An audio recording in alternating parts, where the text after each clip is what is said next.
নমস্কার দর্শক বন্ধু, জ্যোতিষ কথা চ্যানেলে আপনাদের সকলকে স্বাগত। দর্শক বন্ধু, আলোচনার বিষয়বস্তু মীন রাশিতে 6টা গ্রহ, এই নিয়ে প্রচুর কথা অলরেডি এই ইউটিউব চ্যানেলে বিভিন্ন জ্যোতিষ মহারাজ পণ্ডিত ব্যক্তিরা বলেছেন।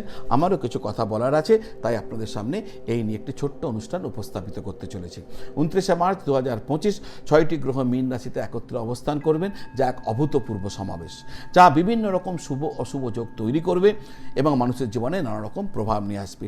এই গ্রহ সমাবেশ অনেককে অনেক রকম লাভ দিতে চলেছে, আবার অনেককে অনেক রকম ক্ষতির সম্মুখীন করতে চলেছে। এই বিষয়টি প্রত্যেকে যদি আগে থেকে জানা থাকে, তাহলে আপনারা লাভবান হবেন। এই কারণে এই ভিডিও আপনাদের একদম সামনে একদম অন্তিম মুহূর্তে উপস্থাপিত করা হচ্ছে। কোন কোন শুভযোগ, কোন কোন অশুভযোগ তৈরি হতে চলেছে, তার ফলে কি ঘটতে চলেছে এবং খারাপকে প্রতিহত করার কি উপায় হবে, আমি সব কিছু আপনাদের সামনে এই ছোট্ট অনুষ্ঠানের মাধ্যমে আজ উপস্থাপিত করতে চলেছে। কিন্তু তার আগে আপনারা যারা আপনাদের কুণ্ডলী আমাকে দেখাতে চাইছেন, জন্মপত্রিকা বিচার করাতে চাইছেন, জ্যোতিষীয় প্রতিকার প্রতিবিধান নিয়ে আলোচনা করতে চাইছেন, আপনারা অনলাইন পদ্ধতির মাধ্যমে অথবা অফলাইন পদ্ধতির মাধ্যমে আপনারা যোগাযোগ করতে পারেন। তো কিভাবে করবেন সেটা জানার জন্য এই যে স্ক্রিনের নিচে যে নাম্বার দেওয়া আছে 9830564500, ওই নাম্বারে ফোন করে বা হোয়াটসঅ্যাপ করে যোগাযোগ করলে আমার অফিস থেকে আপনাকে বিস্তারিতভাবে সব কিছু জানিয়ে দেবে। এবার জানা যাক 6টি গ্রহ মীন রাশিতে কবে এসছে, কোন গ্রহ কতদিন পর্যন্ত মীন রাশিতে থাকবে। এই যে ডেটা, এই যে ম্যাপিং, চ্যানেল ম্যাপিং, সমস্ত কিছু আপনাকে, প্ল্যানেটসের যে ম্যাপিং আপনাকে আমি জানাবো। ইতিমধ্যে আমরা সবাই জেনে গেছি 29শে মার্চ 2025 শনিদেব মীন রাশিতে প্রবেশ করবেন। 29শে মার্চ এই দিনটির দিকে যদি আমরা তাকাই, তাহলে মীন রাশিতে এই সময়কালে চন্দ্র, সূর্য, শুক্র, রাহু, বুধ এই 6 এবং শনি, এই 6টি গ্রহ একসঙ্গে এক ঘরে বসে থাকবেন। ফলে একদিক দিয়ে প্রথম যে যোগটা তৈরি হবে তার নাম পিশাচ যোগ। শনি এবং রাহু জ্যোতির কারণে পিশাচ যোগ নির্মাণ হয়ে যাবে। রাহু 18ই মে 2025 কুম্ভ রাশিতে যখন প্রস্থান করবেন, তখন এই যোগ ভঙ্গ হবে। এই যোগের ফলে মানুষের জীবনে ভয়, রোগ, অর্থনাশ হয়ে থাকে। লম্পট যোগ, রাহু ও শুক্রের মিলনে মীন রাশিতে লম্পট যোগ তৈরি হবে।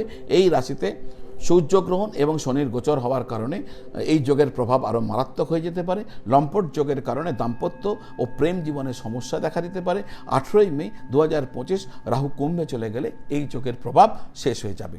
শুক্রাদিত্য যোগ, শুক্র এবং সূর্য 29শে মার্চ 2025 তারিখের নিরিখে মীন রাশিতে একসঙ্গে থাকবেন, যা শুক্রাদিত্য যোগ তৈরি করবে।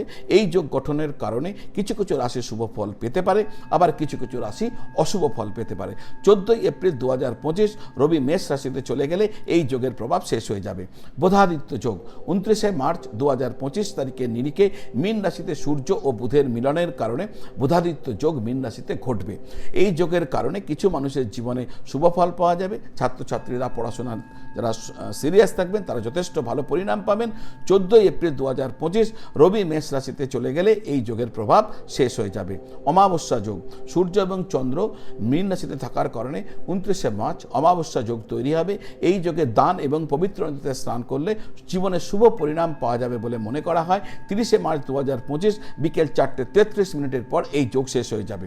গ্রহণ যোগ 29শে মার্চ 2025 সূর্য এবং রাহু একত্রে মীন রাশিতে থাকবে, তাই গ্রহণ যোগ তৈরি হবে।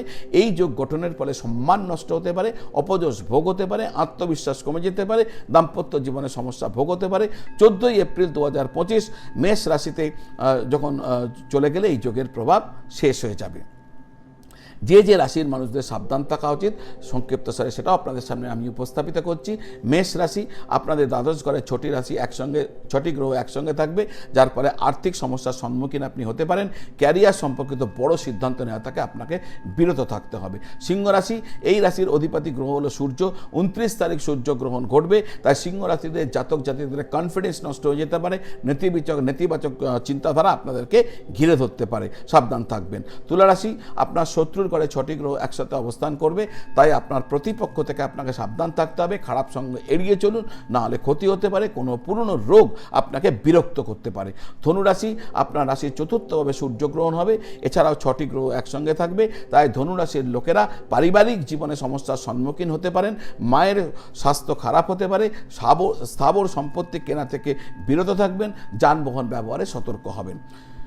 মীন রাশি, তাদের কি হবে, আপনার রাশিতে 6টি গ্রহ একসঙ্গে থাকবে, তাই মানসিক সমস্যা আপনার দেখা দিতে পারে, অজানা ভয় আপনাকে ঘিরে ধরতে পারে, চোখ মাথা গলা এবং স্বাস্থ্য সমস্যা আপনাকে বিব্রত করতে পারে। উপায় কি করবেন? আপনারা প্রত্যেকেই উপায় কি করবেন, প্রতিদিন সকালে নিত্যকর্ম শেষ করার পর আপনার ঠাকুর ঘরে বসে পরপর 3 বার নবগ্রহ স্তোত্রম উচ্চারণ করবেন। নবগ্রহ স্তোত্রম কি আপনারা গুগলসে ডাউনলোড করলে পেয়ে যাবেন, তাও আমি আপনাদের বলে দিচ্ছি। ওং ব্রহ্মা মুরারি ত্রিপুরান্তকারী ভানু শশী ভূমিসুত বুধশ্চ গুরুশ্চ শুক্র শনি রাহু কেতব কুর্বন্তু সর্বে গ্রহ মম সুপ্রভাতম। ওম শান্তি শান্তি শান্তি। আমি ডেসক্রিপশন বক্সে এই মন্ত্রটি লিখে দেব, আপনারা পেয়ে যাবেন, এছাড়াও আপনারা সংগ্রহ করতে পারেন। তো দর্শক বন্ধু, আজ এই পর্যন্ত।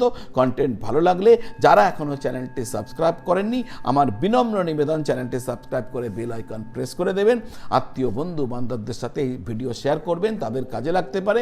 লাইক করবেন, কমেন্ট করবেন, আর আপনারা সকলে ভালো থাকবেন, সকলকে খুব ভালো রাখবেন। নমঃ শিবায়।